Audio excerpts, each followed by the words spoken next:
ഒരു കാര്യം ഇപ്പൊ ചെയ്യാം നാളെ ചെയ്യാം എന്ന് പറഞ്ഞ് നീട്ടിവെക്കുന്നവരാണോ നിങ്ങൾ? എങ്കിൽ ഈ വീഡിയോ നിങ്ങൾക്കുള്ളതാണ്. പ്രൊക്രാസ്റ്റിനേഷനെ മറികടക്കുന്ന കുറച്ച് സ്റ്റെപ്സ് ആണ് ഞാൻ ഈ വീഡിയോയിൽ ഷെയർ ചെയ്യാൻ പോകുന്നത്. അതിൽ ഒന്നാമത്തെ കാര്യം, ഒരു വലിയ ജോലിയെ ചെറിയ ചെറിയ പോർഷൻ ആക്കി മാറ്റുക, എന്നിട്ട് ആ ഓരോ പോർഷനും ചെയ്തു തീർക്കാൻ ശ്രമിക്കുക. രണ്ടാമത്തെ കാര്യം, 5 minutes റൂൾ അപ്ലൈ ചെയ്യുക. 5 minutes റൂൾ എന്ന് പറയുന്നത് 5 മിനിറ്റ് ഞാൻ ആ കാര്യം ചെയ്യും എന്ന് പറഞ്ഞ് നമ്മൾ ആ ജോലി സ്റ്റാർട്ട് ചെയ്യുക. നമ്മൾ സ്റ്റാർട്ട് ചെയ്യുമ്പോൾ തന്നെ അതിലൊരു കണ്ടിന്യൂറ്റി കിട്ടുകയും നമ്മൾ ആ ജോലി ചെയ്തു തീർക്കാൻ ശ്രമിക്കുകയും ചെയ്യും. മൂന്നാമത്തെ കാര്യം, ഒരു ടു ഡു ലിസ്റ്റ് തയ്യാറാക്കുക എന്നുള്ളതാണ്. ഈ ടു ഡു ലിസ്റ്റിൽ നമുക്ക് ഇമ്പോർട്ടന്റ് ആയിട്ട് ചെയ്തു തീർക്കാനുള്ള ഒരു 3 അല്ലെങ്കിൽ 5 കാര്യങ്ങൾ മാത്രം എഴുതി വെക്കുക. ആ ഓരോ ജോലിയും തീർന്നതിന് ശേഷം നമ്മൾ ഒരു ടിക്ക് ഇടുക. സത്യം പറഞ്ഞാൽ ആ ഒരു ടിക്ക് ഇടുമ്പോൾ നമുക്ക് നല്ലൊരു സന്തോഷം ഫീൽ ചെയ്യും. അടുത്തത്, നമ്മളെ ഡിസ്ട്രാക്ട് ചെയ്യുന്ന കാര്യങ്ങളെല്ലാം ഒന്ന് ഒഴിവാക്കി വെക്കുക.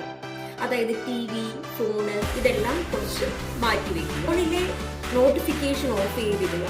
പിന്നെ നമ്മൾ തന്നെ തീരുമാനിക്കുക, ഈ ജോലി ചെയ്ത് തീർന്നതിന് ശേഷം മാത്രമേ ഞാൻ സോഷ്യൽ മീഡിയ യൂസ് ചെയ്യുള്ളൂ എന്നുള്ളത്. അടുത്തത്, ഒരു ഡെഡ് ലൈൻ ഫിക്സ് ചെയ്യുക എന്നുള്ളതാണ്, അല്ലെങ്കിൽ ഒരു സമയപരിധി ഫിക്സ് ചെയ്യുക എന്നുള്ളതാണ്. ഈ ഒരു സമയത്തിനുള്ളിൽ ഞാൻ ഈ ജോലി ചെയ്ത് തീർക്കും എന്ന് നമ്മൾ നിശ്ചയിക്കുക. ഇങ്ങനെ നമ്മൾ നിശ്ചയിക്കുന്നത് കാരണം നമുക്ക് കാര്യങ്ങൾ നീട്ടിവെക്കാൻ ഒരു തോന്നില്ല.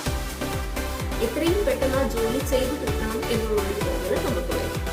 അടുത്തത്, നമുക്ക് തന്നെ ഒരു ഗിഫ്റ്റ് കൊടുക്കുക എന്നുള്ളതാണ്. ഈ ഒരു ജോലി ചെയ്ത് തീർത്തതിന് ശേഷം നമുക്ക് ഏറ്റവും ഇഷ്ടപ്പെട്ട ഒരു കാര്യം ഗിഫ്റ്റായിട്ട് നമുക്ക് നൽകുക. അതായത് ഒരു കോഫിയോ ഒരു ടീയോ, അല്ലെങ്കിൽ ഒന്ന് പുറത്ത് പോയിട്ട് വരുന്നതോ, അല്ലെങ്കിൽ കുറച്ച് സമയം TV കാണുന്നതോ, അങ്ങനെ നിങ്ങളെ റിലാക്സ് ആക്കുന്ന, നിങ്ങൾക്ക് ഏറ്റവും സന്തോഷം തരുന്ന ഒരു കാര്യം നിങ്ങൾക്ക് ഗിഫ്റ്റായിട്ട് കൊടുക്കുക.